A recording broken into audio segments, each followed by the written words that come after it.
Hello everyone. आज हम class 9th का chapter structure of atom start करने वाले हैं। इसमें हम कौन कौन से टॉपिक कवर करेंगे? Dalton atomic theory, discovery of electron, discovery of proton, discovery of neutron, Thompson model, Rutherford atomic model, Niels Bohr model, atomic number, mass number, valency, isotope and isobar. सबसे पहले हमें एटम के बारे में किसने बताया था? डाल्टन ने। 1808 में डाल्टन ने हमें बताया था कि मैटर है वो किससे मिलके बना होता है? एटम से मिलके बना होता है, और एटम को हम फर्दर डिवाइड नहीं कर सकते हैं। ये बात हमें किसने बताई थी? डाल्टन ने। लेकिन डाल्टन की थ्योरी फेल हो गई थी, क्योंकि डाल्टन ने बताया था कि एटम के अंदर और कोई भी पार्टिकल नहीं होता है। लेकिन 19th सेंचुरी में हमें पता चला कि एटम के अंदर और भी सब एटॉमिक पार्टिकल होते हैं, जैसे इलेक्ट्रॉन, प्रोटॉन एंड न्यूट्रॉन। सबसे पहले एटम के अंदर किसकी डिस्कवरी की? इलेक्ट्रॉन की। और वो किसने की? जे थॉमसन ने। जे थॉमसन ने हमें बताया कि एटम के अंदर इलेक्ट्रॉन की भी एग्जिस्टेंस होती है, और उन्होंने ये किससे प्रूव किया? एक एक्सपेरिमेंट किया उन्होंने, जिसका नाम है कैथोड रे एक्सपेरिमेंट। इस एक्सपेरिमेंट में उन्होंने क्या किया? इसमें उन्होंने 2 इलेक्ट्रोड का यूज़ किया, एक कैथोड एक एनोड। इन्होंने एक वैक्यूम ट्यूब ली विथ 2 इलेक्ट्रोड, एक कैथोड एक एनोड। कैथोड पे नेगेटिव चार्ज होता है और एनोड पे पॉजिटिव चार्ज होता है। इसके लिए इन्होंने क्या किया? हाई वोल्टेज रखी और प्रेशर को बिल्कुल कम कर दिया, और फिर इलेक्ट्रिसिटी का फ्लो करवाया कैथोड चार्ज से एनोड चार्ज की तरफ, जिससे इन्होंने क्या बताया कि एटम के अंदर इलेक्ट्रॉन भी एग्जिस्ट करते हैं। इन्होंने इस डायग्राम के थ्रू एक्सप्लेन किया कैथोड रे एक्सपेरिमेंट। इस तरफ इन्होंने क्या ली? एक कैथोड ट्यूब ली, और इस तरफ इन्होंने एनोड ट्यूब ली, और यहाँ से इलेक्ट्रॉन्स का फ्लो करवाया, चार्ज का फ्लो करवाया, और बताया कि एटम के अंदर इलेक्ट्रॉन्स भी प्रेजेंट होते हैं। इस एक्सपेरिमेंट के थ्रू इन्होंने अपनी बात को प्रूव किया। इन्होंने इलेक्ट्रॉन के कुछ कैरेक्टरिस्टिक्स के बारे में भी बताया कि इलेक्ट्रॉन क्या होते हैं? नेगेटिव चार्ज स्पीसीज होते हैं, मतलब इनके ऊपर नेगेटिव चार्ज होता है, और एक इलेक्ट्रॉन के ऊपर चार्ज कितना होता है? 1.6 इंटू 10 की पावर -19 कूलाम्ब होता है। और ये माइनस में आएगा। माइनस में क्यों आएगा? क्योंकि इलेक्ट्रॉन के ऊपर चार्ज कैसा होता है? नेगेटिव चार्ज होता है। और जो मास ऑफ इलेक्ट्रॉन होता है वो नेग्लिजिबल होता है, मतलब इलेक्ट्रॉन का मास क्या होता है? बहुत स्मॉल होता है। कितना होता है? 9.1 इंटू 10 की पावर -31 kg। क्या है? बहुत स्मॉल है मास इलेक्ट्रॉन का। इलेक्ट्रॉन के लिए सिंबल क्या यूज़ करते हैं? ई, और उसके ऊपर नेगेटिव चार्ज लगाते हैं। इलेक्ट्रॉन क्या होते हैं? बहुत स्मॉल होते हैं, और ये आउटसाइड द न्यूक्लियस पाए जाते हैं। न्यूक्लियस के बारे में हम आगे डिस्कस करेंगे। उसके बाद एक साइंटिस्ट आए, ई गोल्डस्टीन। उन्होंने क्या बताया? एटम के अंदर एक और पार्टिकल होता है जिसके ऊपर पॉजिटिव चार्ज होता है, और उसको इन्होंने क्या नाम दिया? प्रोटॉन नाम दिया। कि एटम के अंदर एक पॉजिटिव चार्ज पार्टिकल होता है, और उसका नाम क्या दिया? प्रोटॉन। प्रोटॉन की भी कुछ कैरेक्टरिस्टिक्स बताई गई। प्रोटॉन के ऊपर भी चार्ज कितना होता है? जितना इलेक्ट्रॉन के ऊपर होता है उतना ही चार्ज प्रोटॉन के ऊपर होता है, लेकिन प्लस में लेते हैं हम प्रोटॉन के ऊपर चार्ज, क्योंकि इस पर पॉजिटिव चार्ज होता है। प्रोटॉन पर चार्ज कितना होता है? 1.6 इंटू 10 की पावर -19 कूलाम्ब। जो मास ऑफ प्रोटॉन होता है वो इलेक्ट्रॉन से 2000 टाइम्स ज़्यादा होता है। मास ऑफ प्रोटॉन कितना होता है? 1.673 इंटू 10 की पावर -24 ग्राम। उसके बाद एक साइंटिस्ट आए, जे चैडविक। उन्होंने क्या बताया कि एटम के अंदर एक और पार्टिकल होता है जिसको हम न्यूट्रॉन बोलते हैं, जिस पर ना ही तो पॉजिटिव चार्ज होता है और ना ही नेगेटिव चार्ज होता है, वो न्यूट्रल होता है। तो इसके बारे में हमें जे चैडविक ने बताया, और उसको इन्होंने नाम क्या दिया? न्यूट्रॉन नाम दिया, जिसके ऊपर ना ही पॉजिटिव चार्ज होता है और ना ही नेगेटिव चार्ज होता है। Mass of electron are negligible होता है। मास ऑफ इलेक्ट्रॉन किसके कंपैरिजन में? प्रोटॉन और न्यूट्रॉन के कंपैरिजन में। और sum of masses of proton and neutron in an atom will compose its atomic mass, मतलब मास ऑफ प्रोटॉन और मास ऑफ न्यूट्रॉन मिलकर क्या बनाएंगे? एटम का मास बनाएंगे। एक टेबल के थ्रू भी हम समझ सकते हैं कि जैसे चार्ज कितना होता है? इलेक्ट्रॉन के ऊपर चार्ज नेगेटिव होता है, प्रोटॉन के ऊपर +1 चार्ज होता है, न्यूट्रॉन के ऊपर कोई चार्ज नहीं होता, वो न्यूट्रल होता है। मास कितना होता है इलेक्ट्रॉन का? नेग्लिजिबल होता है। और प्रोटॉन पे मास 1 यूनिट होता है और न्यूट्रॉन पे -1। डिस्कवरी किसने की थी इलेक्ट्रॉन की? जे थॉमसन ने। और प्रोटॉन की ई गोल्डस्टीन ने और न्यूट्रॉन की जे चैडविक ने। अब जे थॉमसन ने हमें इलेक्ट्रॉन के बारे में बताया था, तो इन्होंने एक मॉडल दिया था जिसको नाम दिया गया Thompson model of an atom. इन्होंने क्या बताया कि एक इलेक्ट्रॉन और प्रोटॉन एक एटम के अंदर कैसे एग्जिस्ट करते हैं। इन्होंने क्या बताया, एक वाटरमेलन की हेल्प से बताया कि जैसे वाटरमेलन होता है उसके अंदर क्या होता है, रेड एडिबल पार्ट होता है और ब्लैक उसमें सीड होते हैं। तो उसने जो रेड एडिबल पार्ट है उसको तो इसने क्या बताया कि ये तो प्रोटॉन की तरह एग्जिस्ट करता है और जो सीड है वो इलेक्ट्रॉन की तरह एग्जिस्ट करते हैं।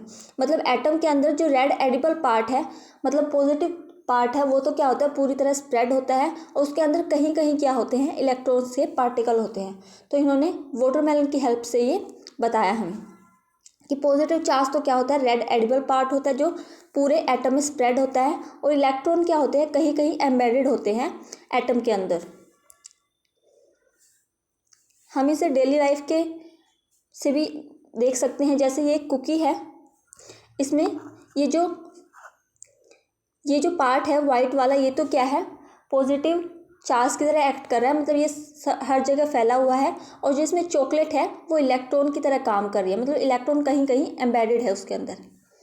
अब थॉमसन एटॉमिक मॉडल के कुछ पोस्टुलेट हैं, उन्होंने कुछ स्टेटमेंट दी जिसमें उन्होंने एटम के बारे में कुछ बताया। तो उन्होंने क्या क्या बताया कि एटम क्या होता है, उसमें पॉजिटिव चार्ज पेयर होता है जिसके अंदर क्या होते हैं, इलेक्ट्रॉन धसे होते हैं। और नेगेटिव और पॉजिटिव चार्ज क्या होते हैं, इक्वल इन मैग्नीट्यूड होते हैं। इसलिए जो पूरे के पूरे एटम के ऊपर इलेक्ट्रिकली न्यूट्रल चार्ज होता है। तो ये 2 पोस्टुलेट दिए थे थॉमसन मॉडल में। अब एक क्वेश्चन है, on the basis of Thomson model of an atom how the atomic neutral as a whole. हमें थॉमसन मॉडल की हेल्प से बताना है कि जो पूरे के पूरे एटम के ऊपर न्यूट्रल चार्ज कैसे होता है। तो हम कैसे बताएंगे, एटम में क्या होते हैं, नेगेटिव चार्ज पार्टिकल होते हैं जो पॉजिटिव चार्ज में एम्बेडेड होते हैं। तो नेगेटिव और जो पॉजिटिव चार्ज होता है उनका मैग्नीट्यूड क्या होता है, इक्वल होता है, जिसकी वजह से वे क्या करते हैं, दोनों एक दूसरे को काउंटर बैलेंस करते हैं, जिसकी वजह से एटम क्या हो जाता है, न्यूट्रल हो जाता है। इसके बाद एक Rutherford model of an atom आया, जिसमें रदरफोर्ड साइंटिस्ट थे। उन्होंने क्या किया, एक गोल्ड की फॉइल ली, जैसे इसमें डायग्राम में दे रखा है। इन्होंने एक गोल्ड की थिन फॉइल ली और इसमें से अल्फा पार्टिकल को पास किया। अल्फा पार्टिकल क्या होते हैं, हीलियम के ऊपर +2 चार्ज होता है, उसी को हम क्या बोलते हैं, अल्फा पार्टिकल बोलते हैं। तो इन्होंने क्या लिया, एक थिन गोल्ड फॉइल ली और उसमें से अल्फा पार्टिकल का फ्लो करवाया। तो इन्होंने क्या देखा कि कुछ पार्टिकल तो क्या हो गए, इस गोल्ड फॉइल में से पास हो गए और कुछ पार्टिकल क्या हो गए, डेविएट कर रहे थे, मतलब कहीं कहीं डायरेक्शन में जा रहे थे। और बहुत सारे पार्टिकल में से एक आधा ऐसा पार्टिकल था जो वापस ही उसी डायरेक्शन में आ रहा था, मतलब रिफ्लेक्ट कर रहा था। रदरफोर्ड ने इसके बारे में बताया।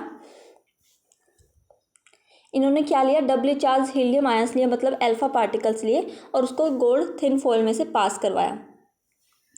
आप इस 3D डायग्राम से भी देख सकते हैं कि ये गोल्ड फॉइल है और इसमें से अल्फा पार्टिकल को पास करवाया। तो कुछ तो क्या हो रहे हैं, कंप्लीटली पास हो रहे हैं, कुछ क्या कर रहे हैं, डेविएट कर रहे हैं, मतलब अलग अलग डायरेक्शन में जा रहे हैं, और कुछ एक क्या कर रहे हैं, रिफ्लेक्ट बैक कर रहे हैं, मतलब वापस ही आ रहे हैं, जैसे इस डायरेक्शन में जा रहे थे तो वापस इसी डायरेक्शन में वापस आ रहे हैं। तो ये रदरफोर्ड मॉडल में हमें बताया। तो अब एक क्वेश्चन अराइज होता है कि why did Rutherford select a gold foil in his alpha rays scattering experiment. जो रदरफोर्ड थे उन्होंने अपने जो अल्फा रेस स्कैटरिंग एक्सपेरिमेंट, जो ये एक्सपेरिमेंट किया, इसमें इन्होंने गोल्ड फॉइल का यूज़ ही क्यों किया, दूसरी फॉइल सिल्वर या फिर मरकरी वगैरह ऐसी फॉइल का यूज़ क्यों नहीं किया उन्होंने। तो इसका रीज़न उन्होंने क्या बताया कि जो गोल्ड की फॉइल होती है वो बहुत ज़्यादा थिन होती है, जिसकी वजह से वो हम उनको थिन शीट में भी क्या कर सकते हैं, कन्वर्ट कर सकते हैं, जिसको मेलिएबिलिटी बोलते हैं। और इससे क्या कर सकते हैं, बहुत सारे पार्टिकल इजीली पास हो सकते हैं। इसीलिए उन्होंने क्या किया, गोल्ड फॉइल का यूज़ किया। आगे रदरफोर्ड मॉडल था जो उसके कुछ ऑब्जर्वेशंस हैं वो पढ़ लेते हैं कि हमने इसमें क्या क्या देखा इस रदरफोर्ड मॉडल में। तो हमने क्या देखा इसमें, most of the alpha particle pass straight through gold foil. बहुत सारे अल्फा पार्टिकल तो क्या हो गए, पास हो गए इस गोल्ड फॉइल में से। कुछ ऐसे थे जो डिफ्लेक्ट कर गए, मतलब अलग अलग एंगल से पास हो गए अलग अलग डायरेक्शन में। और बहुत स्मॉल अमाउंट में अल्फा पार्टिकल थे जो क्या हो गए, रीबाउंड हो गए, मतलब वापस उसी डायरेक्शन में आ गए। अब हमने रदरफोर्ड मॉडल का ऑब्जर्वेशन पढ़ा। अगर ऑब्जर्वेशन पूछेंगे तो आपको ये 3 पॉइंट लिखने हैं, लेकिन अगर कंक्लूजन आएगा तो हमें ये पॉइंट याद रखने हैं। कंक्लूजन में क्या बताना है हमें कि रदरफोर्ड मॉडल से हमने क्या कंक्लूजन निकाला कि एटम के बारे में हमें क्या क्या पता चला कि मोस्टली एम्प्टी स्पेस, कि जो एटम होता है उसके अंदर बहुत सारा एम्प्टी स्पेस होता है, खाली स्पेस होता है, जिसकी वजह से क्या कर रहे थे ये अल्फा पार्टिकल पास कर रहे थे गोल्ड फॉइल में से। और पॉजिटिवली चार्ज न्यूक्लियस, कि एटम में एक पॉजिटिव चार्ज न्यूक्लियस भी होता है, ये भी बात हमें पता चली। और न्यूक्लियस, जो न्यूक्लियस होता है उसका साइज क्या होता है, बहुत ज़्यादा स्मॉल होता है। और occupying negligible space compare to the empty space in an atom. और मास कंसंट्रेशन के बारे में बताया, जो पूरा का पूरा मास होता है एटम का वो किसके अंदर कंसंट्रेटेड होता है, न्यूक्लियस के अंदर होता है। मतलब सारा का सारा मास एटम का किस में होता है, न्यूक्लियस के अंदर होता है। सो ये 4 पॉइंट हमें रदरफोर्ड मॉडल के से हमें कंक्लूजन निकला कि मोस्टली एम्प्टी स्पेस होता है, इसमें एक पॉजिटिव चार्ज पार्टिकल होता है जिसको हम न्यूक्लियस बोलते हैं। और न्यूक्लियस का साइज़ क्या होता है, बहुत ज़्यादा स्मॉल होता है। और सारा का सारा मास है जो एटम का वो किसके अंदर कंसनट्रेटेड होता है, न्यूक्लियस के अंदर कंसनट्रेटेड होता है। तो हमें कंफ्यूज नहीं होना है। ऑब्जर्वेशन में हमें ये 3 पॉइंट लिखने हैं और कंक्लूजन अगर पूछा जाए तो हमें ये 4 पॉइंट लिखने हैं। अभी हमने न्यूक्लियस के बारे में बताया रदरफोर्ड ने, अब हम उसके बारे में पढ़ेंगे कि न्यूक्लियस क्या है। उन्होंने रदरफोर्ड मॉडल में न्यूक्लियस के बारे में क्या बताया कि nucleus is at the centre. जो न्यूक्लियस होगा वो एटम के बिल्कुल सेंटर में प्रेजेंट होगा और उसके अंदर क्या होगा, पॉजिटिव चार्ज भरा होगा। और nucleus of an atom is very dense, मतलब ये बहुत ज़्यादा डेंस होगा। और जो न्यूक्लियस का साइज़ है वो बहुत ज़्यादा छोटा होगा किसके कंपैरिजन में, पूरे के पूरे एटम के कंपैरिजन में जो न्यूक्लियस का साइज़ है वो बहुत ज़्यादा स्मॉल होगा। अब Rutherford model of an atom के कुछ फीचर्स हैं, ये भी हमें याद रखने हैं। इसने क्या बताया, एक पॉजिटिव न्यूक्लियस होगा इसके अंदर, एटम के अंदर, और सारा का सारा मास क्या होगा, न्यूक्लियस के अंदर ही होगा। और न्यूक्लियस में प्रोटॉन प्लस न्यूट्रॉन प्रेजेंट होंगे। और न्यूक्लियस के अराउंड क्या करेंगे, electron revolve around the nucleus in A well defined orbit. जो ये न्यूक्लियस है इसके अराउंड क्या करेंगे, इलेक्ट्रॉन रिवॉल्व करते रहेंगे, घूमते रहेंगे। और size of nucleus is very small as compare to the size of atom. वही बातें बार बार आ रही हैं और आपको वही लिखनी है इनके अंदर। अब ड्रॉबैक्स भी हैं इस रदरफोर्ड मॉडल के, हम वो भी डिस्कस कर लेते कि इसमें कुछ ना कुछ कमियां रह गई थी जो रदरफोर्ड हमें नहीं बता पाया था। तो हम वो डिस्कस कर लेते कि क्या क्या ड्रॉबैक थे। तो क्या ड्रॉबैक थे, इन्होंने बताया कि जो न्यूक्लियस के अराउंड है इलेक्ट्रॉन रिवॉल्व करते रहते हैं। लेकिन एक साइंटिस्ट आए, बोर साइंटिस्ट, उन्होंने क्या बताया कि अगर न्यूक्लियस के अराउंड कोई चीज़ रिवॉल्व कर रही है तो अपनी कुछ एनर्जी लगा रही है। अगर एनर्जी लगाएगी तो वो कुछ टाइम के बाद इनमें जो अपनी एनर्जी को लूज़ भी करेगी और फाइनली वो किस में गिर जाएगी, न्यूक्लियस के अंदर फॉल कर जाएगी।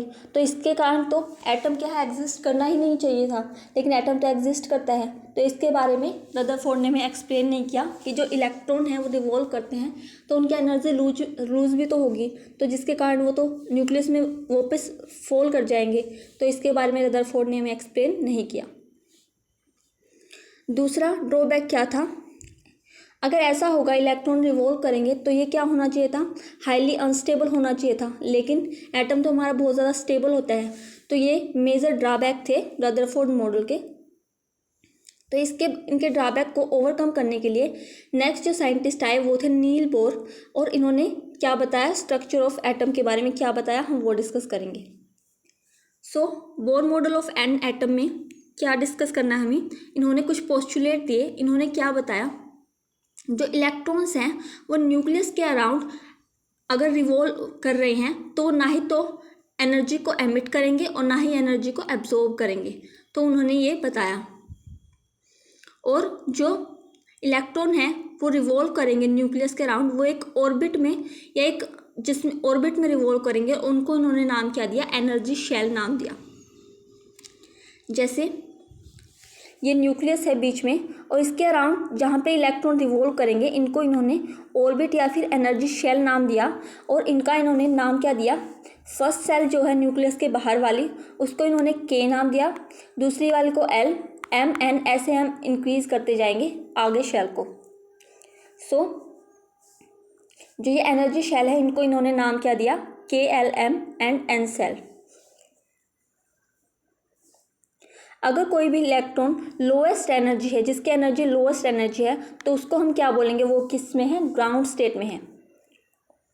और अगर वो अपनी ग्राउंड स्टेट से एक्साइट हो गया अगली सेल में जा रहा है तो हम उसको क्या बोलेंगे, एक्साइटेड स्टेट बोलेंगे। तो ये बातें हमें किसने बताई, बोर मॉडल ने।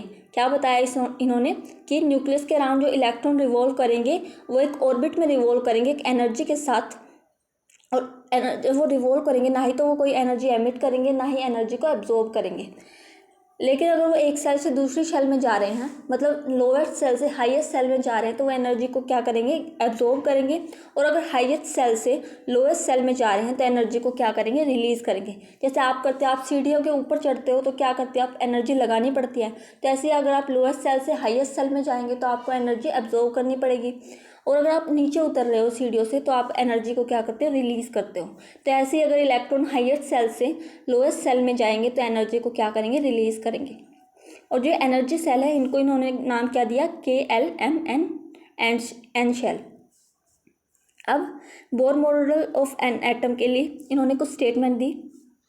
जो इलेक्ट्रॉन है ये हमने पढ़ भी लिए, जो मैंने अभी आपको बताई ये वही है कि इलेक्ट्रॉन ना ही तो एमिट करेंगे एनर्जी, ना ही एब्जॉर्ब करेंगे। और लोएस्ट से हाइयर एनर्जी में जाएंगे तो क्या करेंगे, वो एनर्जी को एब्जॉर्ब करेंगे। और हाईएस्ट से अगर लोअर एनर्जी में जाएंगे तो वह एनर्जी को क्या करेंगे, रिलीज करेंगे।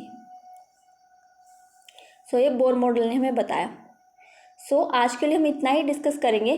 कल हम आगे atomic number, mass number, valency के बारे में पढ़ेंगे। सो अगर आपको कोई भी प्रॉब्लम हो तो आप कमेंट सेक्शन में लिख सकते हैं। और अगर आपको मेरी वीडियो पसंद आई हो तो please like, share and subscribe my channel. Thank you.